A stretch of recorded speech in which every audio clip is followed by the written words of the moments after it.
போரால் இடம்பெயர்ந்தவர்களுக்கு நிரந்தர வீடு.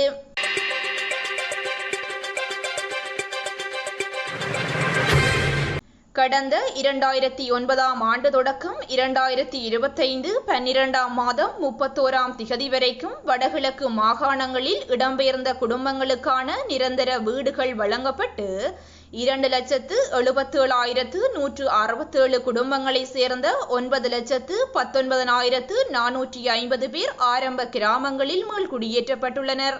2026 முதலாம் மாதம் 1ஆம் திகதிக்கு மேலும் குறித்த மாகாணங்களில் வீட்டு உரித்து இல்லாமல் இடம்பெயர்ந்துள்ள 13,069 குடும்பங்கள் இருக்கின்றமை கண்டறியப்பட்டுள்ளது.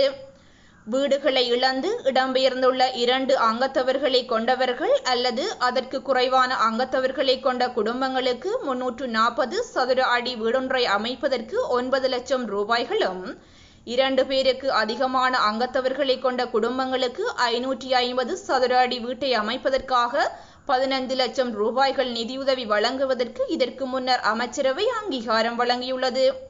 இக்கருத்திட்டம் தொடர்பாக 2026 முதலாம் மாதம் 2ஆம் திகதி ஜனாதிபதி அவர்களின் தலைமையில் நடைபெற்ற முன்னேற்ற மீளாய்வு கூட்டத்தில் பயனாளிகள் குறைந்த வருமானம் கொண்டவர்களாயிருத்தல் மற்றும் குறித்த கட்டுமான மூலப்பொருட்களின் செலவு மற்றும் தொழிலாளர் சம்பளம் அதிகரித்தமை போன்ற காரணங்களை கருத்தில் கொண்டு உரிய தரத்துடன் வீடுகளை நிர்மாணிக்க கூடிய வகையில் தற்போது செலுத்தப்படும் நிதியுதவியை குடும்ப அங்கத்தவர்களின் எண்ணிக்கையை கருத்தில் கொள்ளாமல் 550 சதுர அடி வீட்டுக்கு 2026ஆம் ஆண்டு தொடக்கம் 2 மில்லியன் ரூபாய்களாக அதிகரிப்பது பொருத்தமானது என அடையாளம் காணப்பட்டுள்ளது. அதற்கமைய இக்கருத்திட்டத்தின் கீழ் தற்போது வழங்கப்படும் உதவித்தொகையை 2 மில்லியன்கள் வரைக்கும் அதிகரிப்பதற்காக வீடமைப்பு, நிர்மாணிப்பு மற்றும் நகர அபிவிருத்தி அமைச்சர் அவர்கள் சமர்ப்பித்துள்ள யோசனைக்கு அமைச்சரவை அங்கீகாரம் வழங்கியுள்ளது.